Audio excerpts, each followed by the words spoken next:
Fala, minha gente, tudo bem? Bora lá para a segunda parte do nosso conteúdo, compartilhando um instrumento fundamental para a militância e também para pessoas que pretendem observar o fenômeno religioso de um ponto de vista crítico, materialista, histórico e com consciência de classe. Para isso, nós estamos lendo o texto da Revista Zelota. Tivemos uma primeira parte que está na descrição desse vídeo, onde você também vai encontrar o link para esse artigo, que você pode ler na íntegra, sozinho, solitariamente, ou compartilhar com outras pessoas, mas aqui nós faremos de maneira comentada e compartilhada, utilizando a nossa capacidade e inteligência de poder aí desenvolver um certo diálogo. E se você gosta desse tipo de conteúdo, não esquece de comentar, engajar, curtir, espalhar a palavra por aí e dar uma olhadinha na descrição do vídeo também para ver como você pode apoiar o meu trabalho, seja fazendo os nossos cursos, seja lá na campanha do Apoia-se, seja com o Pix, que ajuda aí e salva vidas, beleza?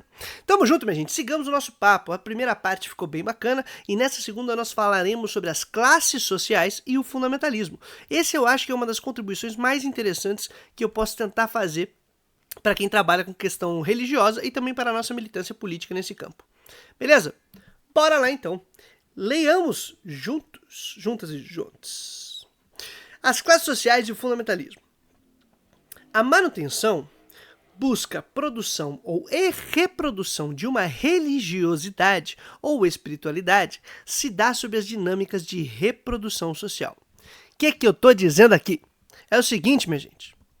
Só dá para você prestar o seu culto se há uma determinada sociedade que pretende se organizar de tal maneira para que no dia seguinte seja possível que você, seus irmãos, o pastor, a pastora, a própria estrutura da igreja, a luz, o som e toda a rede de transporte necessária para que você saia de sua casa e chegue na sua comunidade estejam funcionando. É necessária condições básicas para uma reprodução social, para que no dia seguinte aquilo que a gente produziu hoje se mantenha. Certo? Então só dá para prestar culto se você observar isso. É exatamente isso, por exemplo, que Marx nota num famoso texto, no prefácio, na verdade, né, o prólogo, a contribuição à crítica da economia política de 1859, que é uma das primeiras facetas ali antes da formulação final do livro do Capital, livro 1. Tá bom? Muito importante. Para você poder estar vivo, tem que ter condições sociais que garantem as condições para você estar vivo. Então, para você poder ir na igreja, exercer sua fé, a mesma coisa. Somente é possível ler a Bíblia, ir ao culto, à missa, caminhar com os nossos grupos religiosos e vivenciar nossas experiências de fé junto a irmãs e irmãos se, antes de tudo, estivermos vivos. Nossas possibilidades de vida não são decididas somente pelos nossos, isoladamente, senão em interdependência com todos os demais e com a organização da produção social como um todo. Ou seja, não é só ali na sua comunidade religiosa que está sendo decididas as condições de possibilidade de existência da própria igreja. Por isso é importante pensar a sociedade como um todo e o modo de produção que a orienta. As bases fundamentais para a reprodução da vida de todo mundo. A garantia de reprodução das condições e dos fatores de produção é um ponto básico necessário para que no dia seguinte possamos voltar a trabalhar e realizar os nossos meios de vida. Isso é uma coisa muito, muito importante. Assim, tenhamos em conta um modelo muito simples, apenas como ilustração ideal e genérica de como deveria funcionar a reprodução social sob o capitalismo, para que vejamos onde e como se dão as lutas em torno do avanço do fundamentalismo. E aí a gente tem que ver o quadro histórico que nós apresentamos a respeito do fundamentalismo, que é na parte primeira. A parte primeira é praticamente uma definição do fundamentalismo e como ele chega na América Latina. Aí vem essa parte segunda. E nesse esquema aqui, é o esquema ideal de como deveria funcionar de maneira equilibrada e harmônica um sistema mesmo que capitalista. Existe um produto social total que será consumido, né? E, ao ser consumido, garante a reprodução social para o dia seguinte, né, a manutenção das condições para que a sociedade se mantenha. E entre essas condições está a força de trabalho, que somos nós, pessoinhas que vamos lá gastar o nosso tempo, nossa força, nosso tempo de vida, nossa vitalidade para que a reprodução social e a produção seja garantida, né, como trabalho assalariado, no caso do capitalismo, a gente recebe o nosso salário. E meios de produção, que é aquilo que vai tornar possível a realização dos produtos desse produto total, social. Então, Produto total, que é consumido de maneira reprodutiva e produtiva, que é a força de trabalho e o meio de produção. E a gente, teoricamente, está reequilibrando e mantendo a sociedade, mantendo certa ordem e estabilidade. Dentro mesmo do esquema capitalista, tá? Depois vocês podem abrir o artigo e dar uma olhadinha legal nesse esquema que ele tá bonitinho. Idealmente, um produto social total é produzido e utilizado para garantir as condições de vida da totalidade da ordem social e produtiva. Quando distribuído, esse produto deve ser reprodutivo, à medida em que paga os custos de produção e garante uma renda necessária para a manutenção da força de trabalho e dos próprios meios de produção.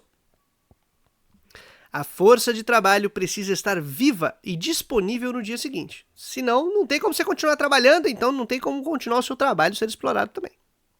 Desse modo, pressupõe-se que estão disponíveis meios de vida necessários para a reprodução e salários compatíveis com o mínimo necessário para a sua vida.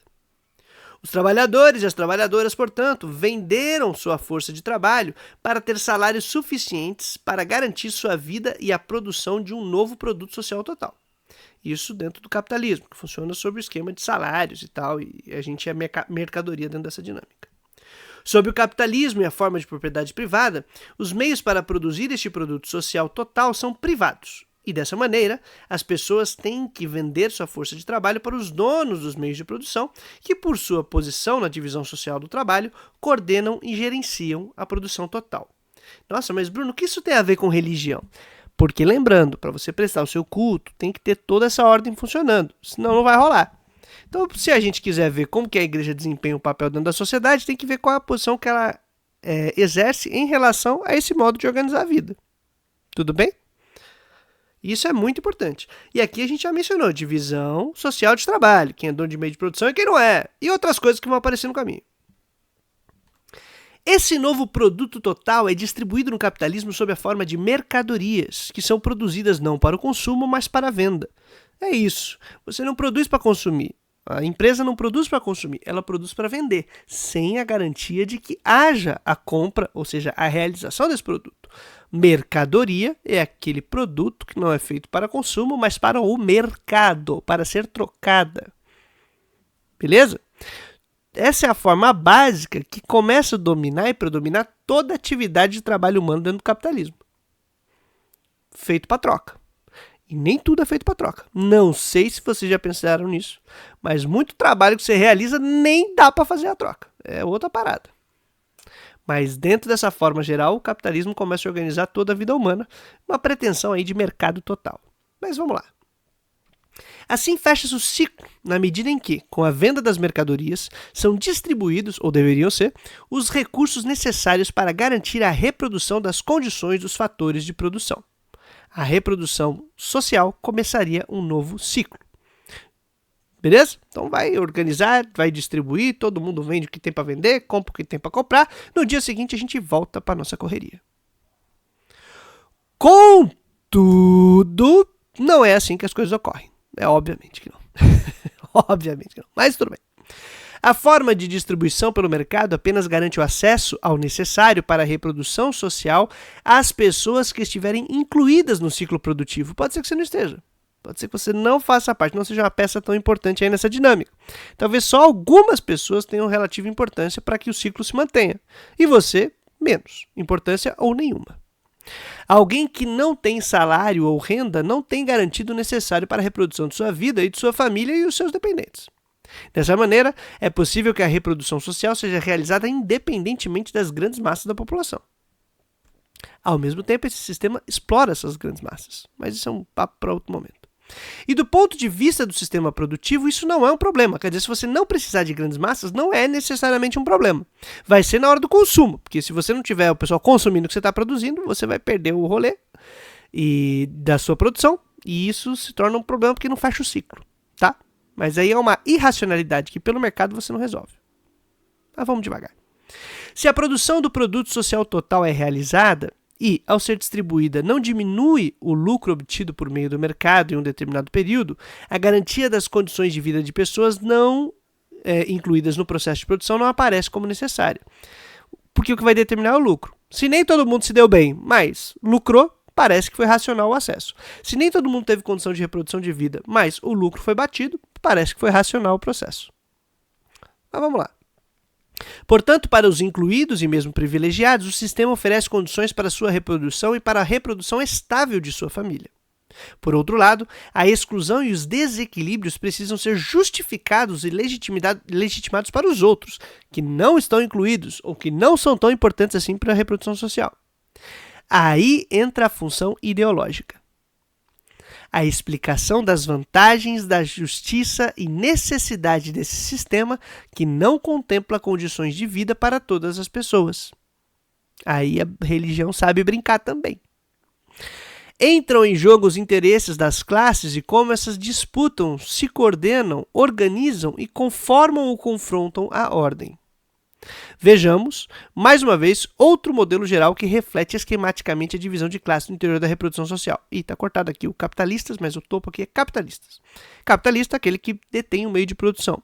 Ou seja, aquele que, ao deter aquilo que torna possível e realizável os produtos totais dessa sociedade, que o capital seja realizado, ele detém o capital, detém os meios de produção e dirige para onde vão os investimentos, dirige para onde vai a produção, decide o que vai ser ou não feito, com quais instrumentos, a própria inovação e tudo mais. Esse ser humaninho, ou esses seres humaninhos, acabam decidindo sobre a coordenação de todo o sistema de divisão social do trabalho. Eles decidem sobre a força de trabalho que será e não será utilizada. Eles decidem sobre os produtos que serão ou não continuados, interrompidos. Decidem sobre todo o sistema, sobre toda a coordenação desse sistema. Então, se o maluco ficou sem emprego, para esse cara, ele nem vê. Mas é ele que decidiu. Se massas de trabalhadores serão substituídas e não serão capazes de ter condições de vida, porque mudou um tipo de tecnologia num tipo de ramo da produção, para quem tomou essa decisão, pouco importa.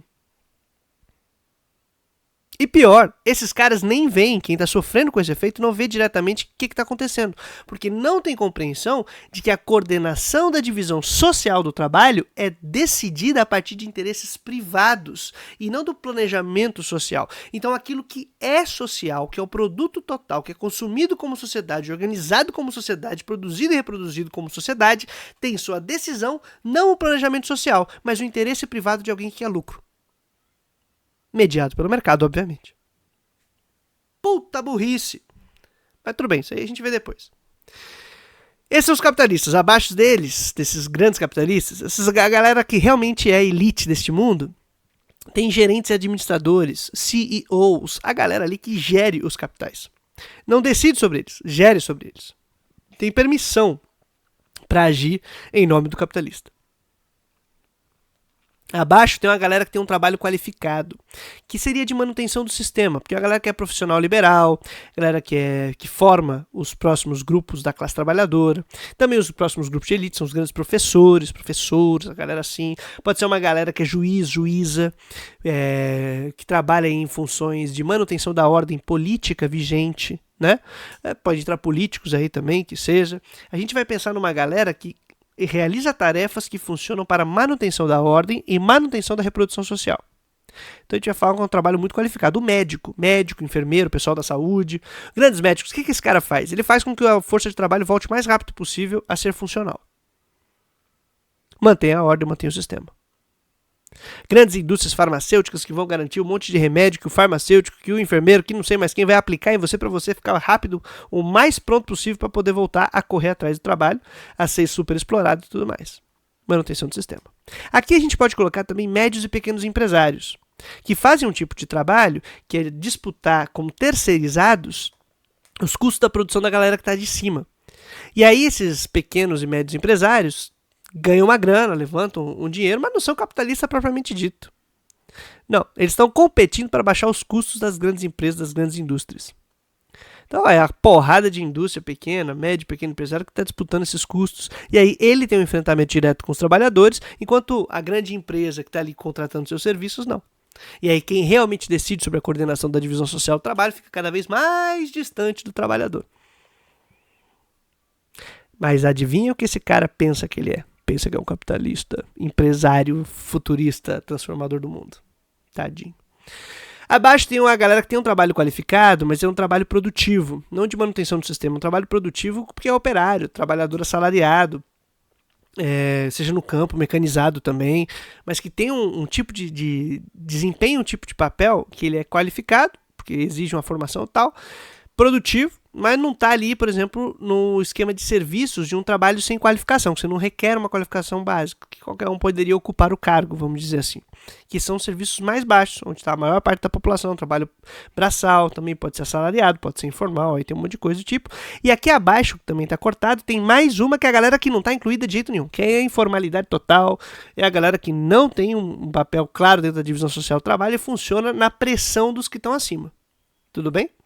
E toda essa dinâmica dessa pirâmide é que um grupo conflita com o outro porque quer melhorias para suas condições de vida. Você quer melhorar de vida, você vai trabalhar para que seus filhos tenham uma condição de vida melhor, dentro dessa dinâmica competitiva da estrutura que está vigente no modo de produção capitalista. Nessas competições, as suas classes têm interesses do ponto de vista da classe. Do ponto de vista de quem está incluído, é manter ou melhorar a sua condição. De quem está excluído, é tentar entrar nesse processo ou botar ele para baixo. É o interesse da classe tentar garantir aí um espaço de privilégio. Um espaço que garanta pelo menos as condições necessárias. E quem está mais para cima só quer manter a ordem, obviamente, porque se mudar eu perco o meu jogo. Por isso, quando a gente fala sobre interesse de classe, tem que olhar desse ponto de vista. É o ponto de vista da reprodução social como um todo, da divisão social do trabalho como um todo, e não do trabalhador individual. E aquele trabalhador individual ele não está de acordo com o interesse da classe. Mas ele é trabalhador. Sim, mas não está pensando dessa maneira, não está observando, não tem consciência sobre esse processo produtivo. É aí que está o processo de conscientização sobre como funciona a nossa dinâmica social. Você sabe em que classe você está e como você é prejudicado. Ou como você é beneficiado. E a gente aí faz um bem bolado. Mas vamos lá. Essa divisão de classes leva em conta o fundamental para a reprodução social, que é a função desempenhada por cada camada social. A posição, portanto, tem mais a ver com o papel no interior da divisão social do trabalho do que com a renda individual. Porque tem um monte de gente que fala de classe por renda, mas renda não explica nada. Tem que entender aí a divisão, a distribuição dessa divisão social do trabalho. E aí, por meio dela, a gente fala um pouco sobre os privilégios, o acesso a determinados recursos que são bens sociais fundamentais que às vezes determinadas classes monopolizam. E quando outras classes começam a acessar esses bens e aumentar a disputa e a tensionamento, fica cada vez mais complicada a divisão, o tensionamento da luta de classes. Luta de classe não é um chamamento para luta, tá? É categoria de análise da realidade social. É saber que dentro de uma estrutura competitiva como a nossa, as classes estão lutando.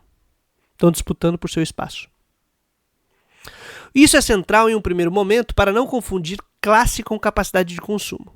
Ao mesmo tempo, não são negadas as diferenças salariais e de renda, senão que estas são compreendidas a partir da reprodução social. Desse modo, é possível compreender, inclusive, que a renda muitas vezes varia entre as classes médias, de tal modo que alguém com um trabalho com maior instabilidade ou insegurança pode ter salários maiores e melhores que classes de uma posição mais privilegiada e estável, que são aqueles casos que o pessoal usa como o caso... o maluco lá vende bolo de pote na praia e tem uma renda muito maior do que o médico, sabe? Aquela coisa bem pontual. Isso pode acontecer, mas não é o padrão. E ainda que isso aconteça, do ponto de vista da divisão social do trabalho, a gente tem que discutir o que são as classes sociais. Contudo, o mais importante é perceber que a diferença qualitativa entre a classe capitalista e os demais é o controle sobre os meios de produção. E, portanto, sobre a coordenação social do trabalho e os rumos da produção social. A gerência das finanças e a administração técnica da produção em cada setor, por sua vez, cria uma classe média alta, que participa ativa, mas subordinadamente, nas tomadas de decisão sobre a produção social. Os CEOs das grandes empresas, o pessoal que trabalha com os bancos, Faria Limers e tal. Seriam hoje em dia os chamados CEOs das grandes corporações. Foi mal, antecipei o argumento. Grandes corporações e dos grandes grupos financeiros. Mas, para o funcionamento da máquina social, são necessárias funções de manutenção do sistema e de seus fatores. Assim, temos uma camada de classes médias de profissionais liberais, como médicos, juízes, advogados, docentes, etc., que tratam de sustentar os trabalhadores e a própria ordem social que garante os marcos para as transações, mudanças, tomadas de decisão e funcionamento de serviços e indústrias. Nesse grupo, também poderíamos adicionar os médios e pequenos empresários, que muitas vezes são terceirizados para baixar os custos de produção das grandes empresas. Falei isso agora há pouco. Gerando uma competição entre Estas pequenas empresas que acumulam trabalhos administrativos e produtivos, aliviando os gastos das grandes empresas com determinados setores e mesmo com salários e disputas por preços baixos. Em uma camada mais baixa, temos os trabalhadores qualificados e assalariados de trabalhadores da indústria e do campo. São trabalhos que exigem qualificação específica, mas não de manutenção do sistema produtivo, senão da produção mesmo, efetiva. Ocupam um tipo de posição de transição entre as classes médias tradicionais e os grupos por vezes denominados, entre muitas aspas, novas classes médias. A diferença entre esse grupo e as classes baixas, que por vezes podem ser confundidas com as novas classes médias, quando são observadas a partir do aumento da capacidade de consumo, especialmente acesso facilitado a crédito, que a gente comentou no vídeo anterior, é a função de trabalho assalariado não qualificado, muitas vezes reprodutivo, em serviços e trabalhos de muita exigência da força física. Dessa maneira, as classes baixas assumem empregos instáveis e muitas vezes temporários. Por sua vez, também têm suas posições na reprodução social ameaçadas pela força de trabalho que não foi absorvida e é sem qualificação, que, buscando ser incluída no sistema produtivo, força uma diminuição dos salários e uma situação de substituição de mão de obra. Com a classe baixa de empobrecidos, como a classe média de empobrecidos desenvolve serviços informais, sob subemprego ou desemprego, e dependem de programas sociais ou apoios de redes solidárias, voluntariado ou até mesmo da criminalidade. O que não significa que o cheio de toga, que o branco, político, enricado, não seja criminoso, também não cometa ilícitos. A questão é que aqui serão os ilícitos que realmente serão levados em conta na hora que a polícia executa o seu papel de coerção social. Ou, como diria Weber, de monopólio legítimo da força. A gente vê quem paga o pato, né? De todo modo, toda esta ordem social sobre as classes necessita de justificação e legitimação. A religião, por vezes, enquanto garantidora de laços sociais e redes de apoio para as classes baixas e empobrecidas, opera como meio de compreensão da realidade social. Aqui desempenha o seu papel de ideologia, porque ela vai justificar esse mundo. Ela pode não justificar e estar contra ele, mas o problema é quando ela se adequa e justifica, exatamente o que o fundamentalismo fez, como a gente viu no vídeo anterior. Dessa maneira, pode crescer como instituição entre as classes empobrecidas e, ao mesmo tempo, reproduzir uma ideologia de defesa de manutenção dessa ordem, à medida que em suas lideranças são grupos que obtiveram educação formal qualificada própria das classes médias. A classe média faz a barreira, minha gente.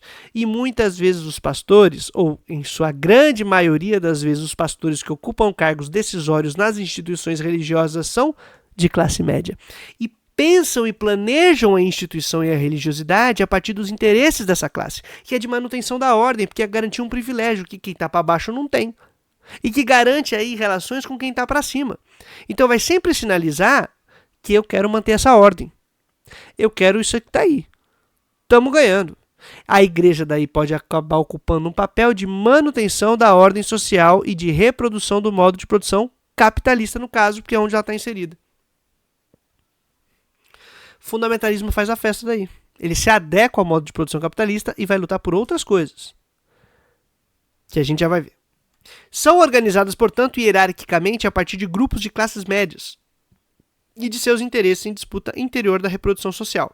Se vocês juntarem isso com o que a gente falou no primeiro vídeo sobre o fundamentalismo, que se adequa ao modo de produção capitalista, mas que para manter certos privilégios reforça elementos de valores morais patriarcais, racistas e tudo mais, na luta de classes vai se expressar assim também. Da mesmíssima maneira. Essas classes, por sua vez, ao passo que desenvolvem importantes funções na produção e manutenção do sistema produtivo, têm um papel com menor estabilidade. Isso porque, à medida em que as classes baixas acessam serviços de educação formal mediante crédito ou mesmo como efeito de inclusão de uma geração anterior no sistema produtivo, estas colocam em risco a estabilidade das classes médias tradicionais. É o chamado conflito entre a nova classe média e a classe média mais velha. Ou entre novos grupos que são emergentes na sociedade e a galera que já estava estabelecida. Pô, isso aí gera conflito, gera tensão. Assim, do ponto de vista das classes médias em suas variações, a luta é por posições privilegiadas, seja por conquista ou por manutenção de privilégios. Desse modo, a tendência é que assumam uma posição conservadora em relação ao sistema social de produção. Minha gente. Como temos visto, trata-se de um ambiente propício para o discurso e uma prática organizacional e institucional fundamentalista e conservadora. Esta apoia, por um lado, o modo de produção capitalista, mas por outro luta para manter estruturas de dominação que garantam privilégios por meio de ideologias de legitimação do domínio, controle e exploração. Caso enfrentem uma ameaça aos seus privilégios, caçam os, abre aspas, culpáveis pela desestabilização da ordem. Assim, um problema estrutural da reprodução social sob o próprio capitalismo se converte em uma questão de valores sociais e religiosos, morais, colocados em perigo pelos corpos e as novas ideias de sujeitos sociais, identificados como causadores do problema, o que substitui uma crítica à ordem social como uma totalidade contraditória, injusta e mesmo irracional em sua maneira de organizar a produção, distribuição e consumo do produto social total. Ou seja, não vai discutir o capitalismo, o modo de produção capitalista. Vai apontar os culpados em grupos que podem ser culpabilizados dentro de uma determinada estrutura ideológica conservadora vigente e que será reproduzida na adaptação desses grupos a esse modo de produção. E isso aconteceu no processo de modernização capitalista da América Latina. As instituições religiosas adequaram-se nesse processo, especialmente evangélicas e pentecostais, no caso brasileiro, por exemplo. Isso tem que ser analisado sob essa perspectiva. Seja um zeloto. Está aqui a propaganda. Então vamos lá. Dito esse quadro, para a gente não terminar tanto na depressão e no sofrimento e vendo tudo isso, eu fiz algum apontamento, que na verdade é quase que um pedido de socorro, sobre estratégias e resistências diante desse quadro geral. Eu vou ver se esse vídeo aqui render, e aí é vocês, hein? Vocês decidem, porque vocês só querem treta. Vocês só querem treta. Vocês só gostam do vídeo de react pra rir e pra ficar com treta. Ver eu tretando com as outras pessoas. Eu gosto disso também. Me sinto muito motivado. Mas a gente também precisa discutir esses papéis aí, essas funções de formação e informação de conteúdo que seja crítico, que nos instrumentalize para entender o que está acontecendo. Se render bem esse vídeo aqui, eu vou ler um outro texto em que eu debato com autores que falam sobre os evangélicos no Brasil. Tá? Tanto religiosos quanto não religiosos. E aí ali naquele texto vai ficar mais claro ainda esse lance do fundamentalismo. Mas vai depender de vocês. Ajuda aí. Curte, comenta para engajar, dá uma olhadinha, que eu sigo na correria por aqui. Mas eu preciso estar vivo também, então se puder dar força, estão ajeitando. Vamos lá. Estratégias e resistências, o fundamentalismo no caso brasileiro. Com suas diferenças e particularidades, em todo o continente temos um movimento muito semelhante com respeito ao crescimento do fundamentalismo entre grupos cristãos, sejam protestantes ou católicos. O caso da Bolívia, por exemplo, com a Janine Áñez, em torno do Camacho lá no golpe de 2019, a base era católica. A própria expansão evangélica tem uma curva de crescimento geral comum e acompanha as mudanças sociais que são fruto da modernização capitalista em suas etapas, que nós vimos no primeiro vídeo. A adaptação e reação entre católicos com novos movimentos carismáticos e midiáticos segue as tendências propiciadas por essas mudanças sociais e produtivas, com suas contradições e evoluções, porque mesmo dentro de católicos, a recuperação aí desses movimentos meio conservador biruleibe, ou mesmo dos carismáticos que trazem elementos do evangelicalismo pentecostal, são ditados pelo processo que propiciou exatamente o esquema do desenvolvimento do pentecostalismo e evangelicalismo no Brasil e em muitos países da América Latina. O fundamentalismo não cai do céu e nem vem do inferno. Bom, há quem duvide. É fruto de nossa história e nela temos que enfrentá-lo. Não vai dar para enfrentar em outro momento. Para isso é importante uma análise, ainda que geral e simplificada, como a que realizamos no presente texto. Na reprodução social, sob uma determinada divisão de classes, são demarcadas as possibilidades de ações e de produções ideológicas em disputa pelos rumos da sociedade. Em cada camada social, a luta aparece de um modo como um determinado sentido e requer estratégias distintas. Uma coisa é o enfrentamento entre classes médias que protagonizam a dirigência institucional das igrejas. Debate bate-boca entre pastores. Estão lá lutando entre si. Boa sorte para eles. Outra coisa é a disputa junto às classes empobrecidas que ocupam a maioria das cadeiras de fiéis em cultos e missas. A classe trabalhadora que é base da igreja. Uma coisa é a discussão ideológica contra o profissional da ideologia. Outra coisa é contra o consumidor e membro fiel da instituição orientada por grupos ideológicos. Uma coisa é fazer enfrentamento do Malafaia, outra é eu buscar o aliado da classe trabalhadora. Completamente distinto. Só que o pessoal não sabe diferenciar essas duas frentes. E eu nem tô falando só dos militantes de esquerda do partido. Tô falando do crente progressista. Esse ser humaninho aí tem a dificuldade de falar sobre classe social e entender como é que vai fazer o enfrentamento que eu vou te contar. Como crente revolucionário, comunista, eu digo que o nosso progressismo evangélico é uma destreza. Vamos lá. Nas eleições gerais do Brasil nos últimos 15 anos, por exemplo, a participação de religiosos, em especial evangélicos, fundamentalistas, aumentou muito e chamou a atenção da mídia tradicional e de pesquisadores. O que lhes interessa é a função disruptiva desses grupos, ao mobilizarem classes populares em uma direção contrária à tendência normal dos seus próprios interesses ou posições tradicionais de classe. Cara, a gente tem vários textos na Zelota, então eu recomendo que vocês leiam lá, que a gente analisa os dados das eleições, especialmente 2022, tá? Mas 2018 e 2022 mostra como a base eleitoreira tem cara, tem sexo, tem gênero, tem religião e como que esses conflitos se dão quando você analisa quem ganhou e quem perdeu. E tem que olhar os dados, meu Deus do céu. Não dá pra fazer coisa achando que é legal, que não é, que é só ajeitar o discurso. Tem que ver o que tá acontecendo. E o grande lance é que dentro dos evangélicos é possível mobilizar uma base poderosa da classe trabalhadora. Coisa que a esquerda não tem conseguido fazer. O que não significa que não mobiliza a classe trabalhadora. Mobiliza, mas tem uma parcela que vai contra o interesse da classe. Tem que entender por quê. E aqui no texto, e na leitura que a gente fez no primeiro vídeo e nesse, a gente tá dando aí umas pistas. Isso porque entre a maioria pobre da população brasileira, 50% mais ou menos, o apoio aos partidos de esquerda,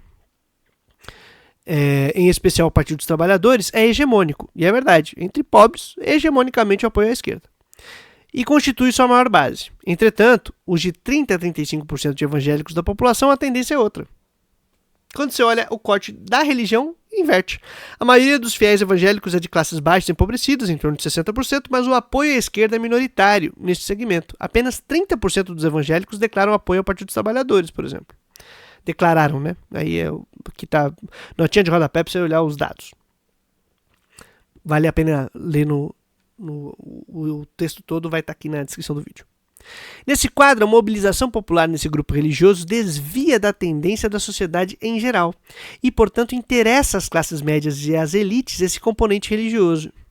O fundamentalismo, historicamente constituído junto a essas bases, aparece como um recurso social importante para a luta ideológica em defesa da ordem social. Recebe, assim, apoio e privilégios. Foi a aproximação da classe média tradicional tipo PSDBista com crente. Do centrão com crente. Percebeu que, eita, aqui a gente consegue furar aquela base à esquerda que está sempre levando. Perceberam isso a partir de 2010, tá? Mas aí é um outro papo outro dia. Mas não todo o grupo, senão as lideranças dirigentes, filhas, entre aspas, das novas classes médias que organizam as instituições sob a defesa de suas posições. Reproduzem em sua hierarquia e nas pregações os valores conservadores adequados a esse tipo de luta, aliados à fé popular que se organiza em torno da sobrevivência e da luta por não inclusão no sistema produtivo, oferecendo laços sociais, redes de proteção social e mesmo atendendo pessoas com serviços que não são ofertados nem pelo Estado nem pelo mercado nas periferias das cidades. Ou seja, as classes dirigentes orientam a estrutura hierárquica institucional por um lado, a base vai por sobrevivência nessas experiências religiosas, cria laços sociais e sob essas contradições e essas dinâmicas, a instituição orienta para um tipo de posição que vai contra o interesse desse grupo que é da classe trabalhadora. E aí você tem que entender esse padrão de desvio. Isso é muito material, muito visível, pegável. Historicamente constituído. Então não vai ser no discurso que a gente vai resolver, vai ser na história real, efetiva também. A defesa da igreja e de seu fundamentalismo tradicional por parte das classes baixas está conectada com a defesa das condições de reprodução de sua própria vida e de suas famílias. Assim se convertem ideologicamente em aliadas das classes médias em luta por seus privilégios. As classes médias estão lutando por privilégio. Que, por sua vez, se adequam aos interesses de manutenção da reprodução social sob o capitalismo orientado pelas elites.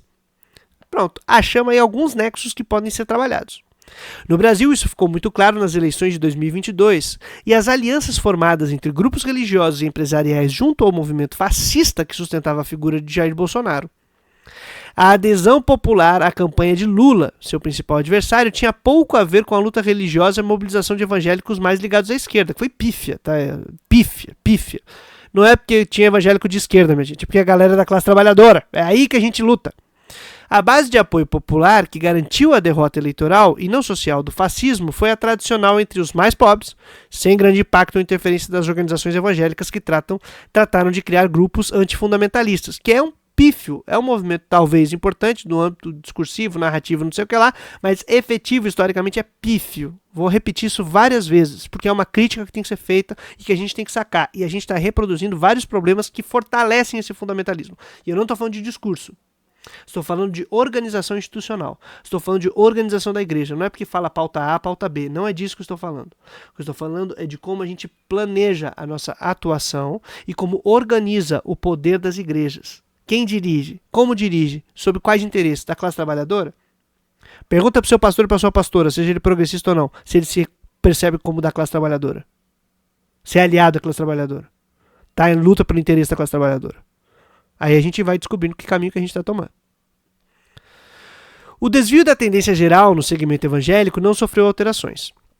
Isso porque a disputa ideológica realizada contra o fundamentalismo, que se alinhava com o fascismo bolsonarista, ficava limitada às classes médias dirigentes. Não eram percebidas as diferenças entre as classes sociais e suas respectivas estratégias de atuação. Dessa maneira, a disputa ideológica aparecia às pessoas como uma disputa pela fidelidade dos fiéis, uma disputa entre lideranças, com suas igrejas e instituições, contra outras igrejas e instituições pela fé verdadeira, e não como uma luta de resistência política, econômica e social. Que é isso que acaba acontecendo quando você está lutando pelo nicho de mercado seu, dentro do âmbito religioso.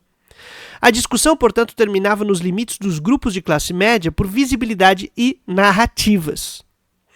Não estava em questão o enfrentamento nas periferias e a ausência das condições de produção e reprodução da vida das pessoas. O tempo em casa com a família, quanto tempo você tem para trabalhar, se não tem para trabalhar, por que teu tempo está sendo roubado?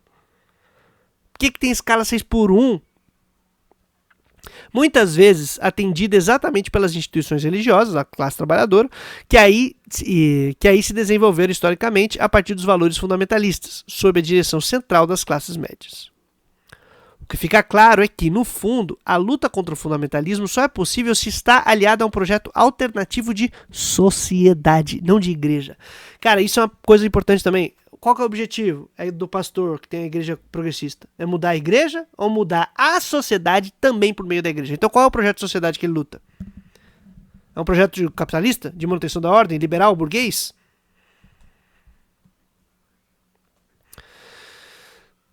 Que expõe as contradições sociais e as lutas de classe que ocorrem internamente nas próprias igrejas.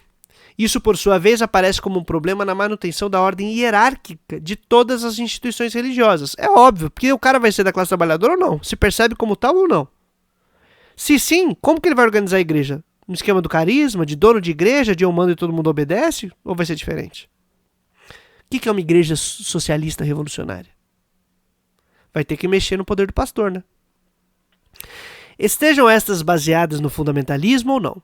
Isso porque tais projetos põem em questão a manutenção de privilégios e da ordem de dominação religiosa direta, escapando do controle das classes médias. Exigiriam, portanto, uma nova ordem religiosa, mais democrática e popular, que promovesse autonomia aos fiéis para questionar os privilégios religiosos e ou sociais que sempre estão alinhados.